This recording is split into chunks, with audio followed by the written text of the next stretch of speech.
जोनू एक कमरे में पहुंचता है जहां उसे सभी के रिकॉर्ड मिलते हैं। सभी प्लेयर को लाइन में खड़े होने के लिए कहा जाता है। बूढ़ा प्लेयर पैंट में ही टॉयलेट कर देता है। सोंग जी हुन बूढ़े प्लेयर को अपने जैकेट से कवर करता है। सभी प्लेयर को फोर्थ गेम खेलने के लिए बुलाया जाता है। वो सभी देखते हैं कि प्लेयर नंबर 111 और कुछ गार्ड की लाश टंगी हुई होती है। फ्रंटमैन उन्हें बताता है रूल तोड़ने की वजह से उन्हें सज़ा मिली है। जुनू को फ्रंटमैन के कमरे में फ़ोन की रिंग सुनाई देती है। तभी वहाँ फ्रंटमैन आता है। जुनू छुप जाता है। सारे प्लेयर्स को 2 लोगों की टीम बनानी होती है। सांगवू और अली साथ में टीम बनाते हैं। वैसे ही सेब्योक और प्लेयर नंबर 240 सोंग जी हुन बूढ़े प्लेयर के साथ टीम बनाता है। प्लेयर नंबर 212 के साथ कोई टीम नहीं बनाता। उसे गार्ड पकड़कर ले जाते हैं। सभी टीम को एक एक गार्ड मिला होता है। सभी को पता चलता है कि उन्हें कंचों के साथ खेलना है। इस गेम में वो कंचों से कोई भी गेम खेल सकते हैं, पर एंड में जिसके पास सारे कंचे होंगे वो जीत जाएगा और दूसरा हार जाएगा। इस गेम को कंप्लीट करने के लिए उन्हें सिर्फ 30 मिनट मिलते हैं। सभी खेलना शुरू करते हैं। प्लेयर नंबर 420 सेब्योक को कहती है वो लास्ट में खेलेंगे, सिर्फ एक गेम, जो जीता सारे कंचे उसके। बूढ़ा प्लेयर गेम भूलकर घर ढूंढने लगता है।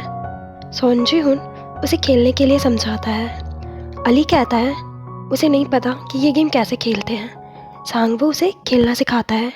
सभी ऑड इवन खेलते हैं। मुट्ठी बंद करके सांगवू अली को गेस करने बोलता है।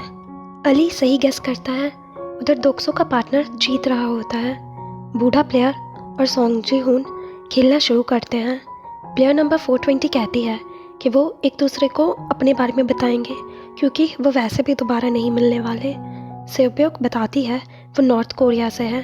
उसके मॉम डैड नहीं है, सिर्फ उसका भाई है जो ऑर्फनेज में है। पैसे मिलते ही वो अपने भाई को वहाँ से निकाल लेगी। प्लेयर नंबर 420 बताती है कि जब भी उसके डैड कुछ भी गलत करते थे तो वो गॉड से माफ़ी मांगते थे, पर जब उन्होंने मॉम को जान से मारा तो उन्होंने गॉड से माफ़ी नहीं मांगी, इसलिए मैंने अपने डैड को मार दिया। वो अभी अभी जेल से आई होती है और कुछ करने के लिए नहीं होता, इसलिए वो यहाँ आ गई होती है। 200 के पास सिर्फ एक कंचा बचता है तो वो गेम चेंज करता है। अली हर बार जीत रहा होता है। सांगवू के पास सिर्फ एक कंचा बचा होता है। वो अली को कहता है ऐसे वो मारा जाएगा। उसे एक आइडिया देता है कि जब एक प्लेयर जीत जाएगा तो वो दूसरे प्लेयर के साथ खिलवाएंगे, तो वो दोनों एक ऐसे प्लेयर ढूंढेंगे जो कमज़ोर होंगे, उसके साथ खेलकर वो जीत जाएंगे और साथ में बाहर जाएंगे। अली इस बात पर यकीन कर लेता है। बूढ़ा प्लेयर हर बार जीत रहा होता है। सोंग जी हुन सोच रहा होता है कि क्या करे, तभी बूढ़ा आदमी भूल जाता है और कहता है कि उसने ऑड कहा था या इवन। सोंग जी हुन उस मौके का फ़ायदा उठा के उसे गलत बताता है और उससे कंचे ले। दूसरी तरफ सांगवू उसके कंचे को अपनी जैकेट से ढक लेता है और अपनी टी शर्ट से कपड़े से एक रस्से जैसा बनाकर अली के गले में टांग देता है। उधर 200 कंचों में जीत जाता है। उसके पार्टनर को मार दिया जाता है। सांगवू चालाकी से पैकेट में कंचों की जगह पत्थर रख देता है। सांगवू सारे कंचे दिखाकर वहाँ से चला जाता है। सोंग जी हुन सारे कंचे ले लेता है। सेब्योक और प्लेयर नंबर 240 खेलना शुरू करते हैं। प्लेयर नंबर 240 जानबूझकर हार जाती है और उससे कहती है कि उसके पास जीने की कोई वजह नहीं है, उसके पास है तो उसे जीना चाहिए। अली को धोखे का पता चलता है। सोंग जी हुन जब गार्ड को कंचे देने जाता है तो उसे पता चलता है कि एक कंचा अभी भी बूढ़े प्लेयर के पास ही है। वो उसे रोकने की कोशिश करता है। टाइम ख़त्म होने वाला होता है तो बूढ़ा प्लेयर खुद ही कंचे सोंग जी हुन को दे देता है। सोंग जी हुन को पता चलता है कि बूढ़े प्लेयर को पहले से ही पता था कि सोंग जी हुन उसकी याददाश्त का फ़ायदा उठा रहा है। बाकी बचे हुए प्लेयर को मार दिया जाता है। फ्रंटमैन गार्ड को उस छुपे हुए आदमी को ढूंढने के लिए कहता है क्योंकि वीआईपी आने वाले होते हैं। 200 प्लेयर नंबर 212 को देखकर शॉक रह जाता है। प्लेयर नंबर 212 बताती है उसे गार्ड ने ऐसे ही छोड़ दिया। फ्रंटमैन को उसके बॉस का कॉल आता है जिसे फ्रंटमैन बताता है कि वीआईपी आने वाले हैं। इससे हमें पता चलता है कि इस गेम का मास्टरमाइंड कोई और है, फ्रंटमैन नहीं। फ्रंटमैन को लगता है कि उसके रूम में कोई है। वो सभी जगह चेक करता है पर उसे कोई नहीं मिलता। 200 बहुत गुस्से से प्लेयर नंबर 212 को देख रहा होता है। सांगवू सोंग जी हुन को कंसोल करता है और उसे समझाने की कोशिश करता है कि बूढ़ा आदमी तो वैसे भी मरने ही वाला था। वो एक प्लेयर को दिखाते हुए कहता है कि उसकी पार्टनर उसकी वाइफ थी जो मारी गई। सांग जी हुन उस बूढ़े आदमी की मौत से अभी भी बहुत परेशान होता है। फ्रंटमैन को एक लाश मिलती है, साथ ही एक पुलिस आईडी भी मिलती है। प्लेयर नंबर 69 सबसे विनती करता है गेम क्विट करने के लिए, लेकिन कोई भी उसकी बात को नहीं मानता। हम वीआईपी को देखते हैं जो गेम देखने आए हुए होते हैं। एक आउल मास्क वाला आदमी वहाँ का बॉस होता है। वीआईपी को सर्व करने वाला वेटर से जुनू अपने आप को बदल लेता है। प्लेयर नंबर 69 अपने आप को फांसी लगा लेता है। 5th गेम के लिए सभी प्लेयर को बुलाया जाता है। फ्रंटमैन 5th गेम का मिनिएचर वीआईपी को दिखा रहा होता है।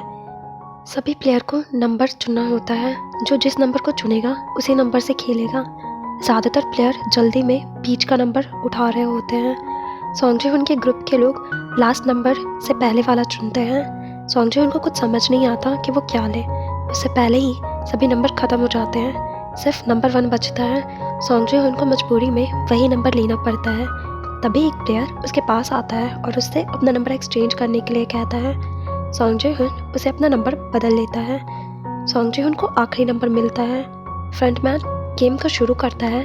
इस गेम में एक ब्रिज होता है जो ग्लास के स्लाइड से बना होता है। दोनों तरफ लगे ग्लास के स्लाइड में एक टेम्पर ग्लास होता है और एक नॉर्मल ग्लास। टेम्पर ग्लास चुने तो बच जाएंगे।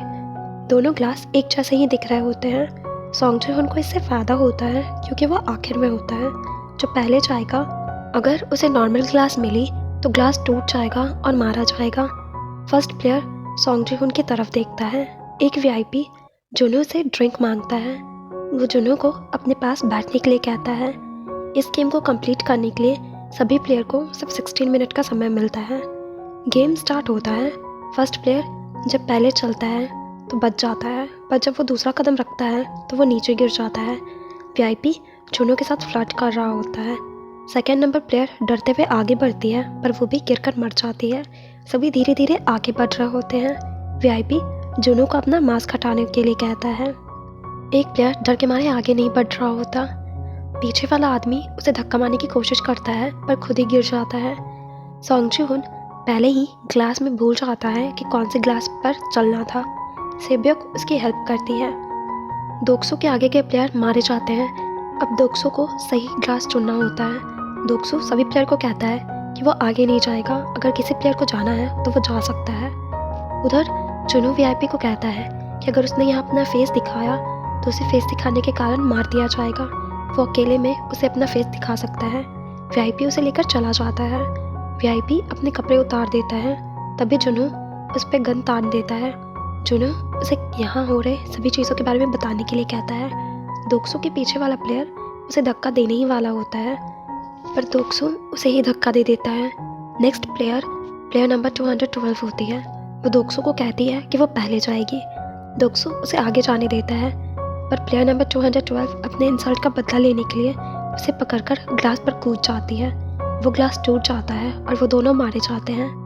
काफ़ी देर तक वीआईपी के नहीं आने पर फ्रंटमैन गार्ड को चेक करने के लिए कहता है। उसमें से एक प्लेयर ग्लास का काम करता था। वो ग्लास को ध्यान से देखकर आगे बढ़ता है। सभी उसके पीछे आते हैं। टाइम बहुत कम बचा होता है।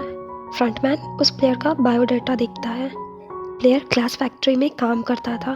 फ्रंटमैन सामने की लाइट ऑफ कर देता है, जिससे वो प्लेयर को सही से ग्लास नहीं दिख रही होती और वो पहचान नहीं पाता। सिर्फ एक ग्लास बाकी होता है। उधर गार्ड को वीआईपी बेहोश मिलता है। सिर्फ 1 मिनट बचा होता है। प्लेयर काफ़ी देर तक सोच रहा होता है तो सांगवू उसे धक्का दे देता है, जिससे वो नीचे गिर जाता है और सांगवू काफ़ी आसानी से आगे बढ़ जाता है। सेब्युक और सॉन्ग जी हुन भी उसके पीछे टाइम ख़त्म होने से पहले ब्रिज पार कर लेते हैं। तभी सारे ग्लास ब्लास्ट हो जाते हैं। उसके शीशे से सभी को चोट लगती है, पर सेब्युक को ग्लास की बड़ी पीस पेट पर लगती है। सिर्फ 3 प्लेयर ही बचते हैं। गार्ड जुनू को ढूंढ रहे होते हैं। एक सिलेंडर गायब होता है। फ्रंटमैन को गार्ड खबर देता है कि वो समुद्र के रास्ते से निकल गया है। फ्रंटमैन उसका पीछा करता है। जुनू एक आइलैंड पर पहुंचता है। उसे वहां भी सिग्नल नहीं मिल रहा होता। सॉन्ग जी हुन और सांगवू के बीच बहस हो जाती है। सॉन्ग जी हुन सांगवू को पूछता है कि उसने उस प्लेयर को धक्का क्यों दिया। एक ही ग्लास तो सिर्फ बचा था, हो सकता था कि वो सही ग्लास चुन पाता और वो भी बच जाता। सांगवू से कहता है कि अगर वो आज जिंदा है तो वो उसकी वजह से। गार्ड उन तीनों को कपड़े देते हैं पहनने के लिए। सेब्योक अपने पेट से ग्लास का टुकड़ा निकालती है। फ्रंटमैन जुनू का पीछा करते हुए आइलैंड पहुंच जाता है। जुनू को नेटवर्क मिल जाता है। वो अपने सीनियर को कॉल करता है और फोटो और वीडियो भेज देता है। तीनों फाइनलिस्ट को लास्ट गेम में पहुंचने के लिए एक अच्छी दावत दी जाती है। नेटवर्क खराब होने की वजह से फोटो और वीडियो सेंड नहीं हो रहे होते। फ्रंटमैन जुनू को घेर लेता है। जुनू फ्रंटमैन को गन दिखाता है और इसे सरेंडर करने के लिए कहता है। दावत के आखिर में गार्ड तीनों की टेबल पर एक एक चाकू छोड़ देता है। जुनू फ्रंटमैन के हाथ पर शूट करता है। फ्रंटमैन गार्ड को शूट करने से मना करता है। फ्रंटमैन जुनू को अपने साथ मिल जाने के लिए कहता है, पर जुनू फ्रंटमैन को अपना चेहरा दिखाने के लिए कहता है। फ्रंटमैन जुनू का भाई होता है जिसे जुनू ढूंढ रहा होता है। जुनू उसके साथ देने से मना करता है। फ्रंटमैन ना चाहते हुए भी उसे शूट कर देता है। तीनों प्लेयर एक दूसरे से दूर चाकू लिए एक दूसरे को देख रहे होते हैं। सॉन्ग जी हुन सेब्योक के पास जाकर कहता है कि वो उसे मारना नहीं चाहता। वो चाकू अपनी हिफाजत के लिए रखा है क्योंकि उसे डर है कि सांगवू उन पर हमला करेगा। सेब्योक सॉन्ग जी हुन से पूछती है कि पैसा मिलेगा तो वो क्या करेगा।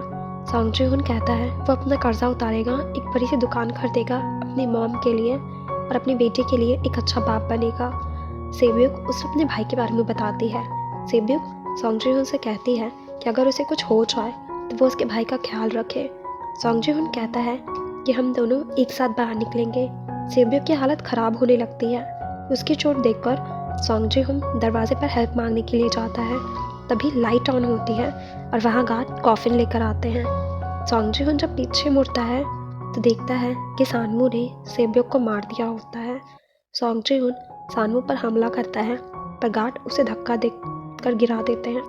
गार्ड दोनों प्लेयर को अलग करते हैं। सेब्योक की लाश को जला दिया जाता है। 6th गेम शुरू होती है जिसका नाम स्क्विड गेम है। ये वही गेम है जो हमने स्टोरी के शुरुआत में कुछ बच्चों को खेलते हुए देखा था।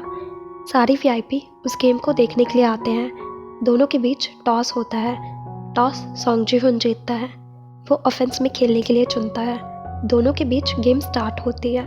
सॉन्ग जी हुन सर्कल पर जाकर खड़ा होता है। वो जूता टाइट करने के बहाने हाथ में मिट्टी ले लेता है। वो एक पैर से स्क्विड गेम के अंदर आने के लिए बढ़ता है।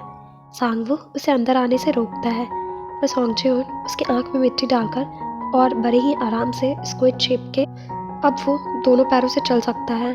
बारिश शुरू होती है। दोनों चाकू से एक दूसरे पर वार करते हैं। दोनों एक दूसरे को चोट पहुंचाने लगते हैं। सांगवू सॉन्ग जी हुन को चाकू से चोट पहुंचाता है। सांगवू सॉन्ग जी हुन को मारने वाला होता है, पर सॉन्ग जी हुन उसके पैर पर बाइट करता है। सॉन्ग जी हुन सांगवू को मारने वाला होता है, पर वो उसे नहीं मारता। गार्ड सांगवू को मारने वाला होता है। तभी सॉन्ग जी हुन गेम को ख़त्म करने के लिए वोट करने वाला होता है, पर सांगवू खुद को चाकू मार लेता है। मरने वक्त सांगवू सॉन्ग जी हुन को उसकी मॉम का ख्याल रखने के लिए कहता है। सॉन्ग जी हुन विनर बनता है। सॉन्ग जी हुन को रोड पर छोड़ दिया जाता है। उसके मुंह से एक कार्ड निकलता है। जब वो कार्ड को ATM में चेक करता है तो उसके अकाउंट में 45.6 बिलियन वॉन होते हैं। वो जब अपने घर जा रहा होता है तो वो सांगवू की मॉम से मिलता है। वो उसे बताती है कि शायद तुम्हारी मॉम की तबीयत ख़राब है, इसलिए वो काम पर नहीं आ रही। जब सॉन्ग जी हुन घर जाता है तो देखता है कि उसकी मॉम की डेथ हो चुकी है। सॉन्ग जी हुन अपनी मॉम को गले लगाकर रोने लगता है। कहानी 1 साल बाद दिखाई जाती है। सॉन्ग जी हुन बुरी हालत में होता है। उसने इनाम के पैसों को हाथ भी नहीं लगाया होता। सॉन्ग जी हुन के पास एक फूल बेचने वाली आती है। उसकी बुरी हालत देखकर सॉन्ग जी हुन एक फूल खरीद लेता है। उसमें वही कार्ड होता है जो उस गेम में उसे मिला था। सॉन्ग जी हुन उस पर लिखे हुए पते पर जाता है। वहाँ वो उस बूढ़े प्लेयर से मिलता है। वो जिंदा होता है। वो उसे बताता है कि वो अमीरों की बेरंग ज़िंदगी से बोर हो गया था, इसलिए उसने ये गेम खुद भी खेला। बूढ़ा प्लेयर उससे गेम खेलने के लिए कहता है और कहता है कि एक आदमी बाहर ठंड में बैठा हुआ है। वो सॉन्ग जी हुन से कहता है अगर आधे घंटे में उसकी किसी ने मदद की तो वो जीतेगा, और अगर नहीं की तो बूढ़ा प्लेयर जीतेगा। आधे घंटे बीत जाते हैं। सॉन्ग जी हुन बाहर ही देख रहा होता है। एक पुलिस की गाड़ी आती है और वो उस आदमी को लेकर जाती है। सॉन्ग जी हुन बूढ़े आदमी को बताता है कि वो जीत गया, पर तब तक वो बूढ़ा आदमी मर चुका होता है। सॉन्ग जी हुन पार्लर में अपने बाल को रेड कलर से कलर करवाता है। वो ऑर्फनेज से सेब्योक के भाई को लेने जाता है और उसे सांगवो के मॉम के पास छोड़ देता है। सॉन जी-हुन सांगवो की मॉम को एक बड़ा सूटकेस देता है। वो उसे वहीं छोड़कर चला जाता है। सांगवो की मॉम गर्म कपड़े उस लड़के को पहनाने के लिए बैग खोलती है। वो बैग पैसों से भरी हुई होती है। वो सॉन जी-हुन को इधर उधर ढूंढना स्टार्ट करती है, पर वो तब तक जा चुका होता है। सॉन जी-हुन स्टेशन जाता है। वहाँ पर उसे वही वेल ड्रेस आदमी दिखता है। वो उसके पीछे भागता है, पर तब तक वो वहाँ से चला जाता है। वेल ड्रेस आदमी ने जो इसे काट दिया होता है, सॉन्ग जी-हुन उससे वो कार्ड छीन लेता है। सॉन्ग जी-हुन उस कार्ड को देखता है और उस कार्ड पर दिए नंबर पर कॉल करता है और कहता है कि वो इन सबको नहीं छोड़ेगा। एपिसोड खत्म हो जाता है। अगर आपको मेरी एक्सप्लेनेशन पसंद आई हो तो वीडियो को लाइक और चैनल को सब्सक्राइब करना ना भूलें। Thank you for watching.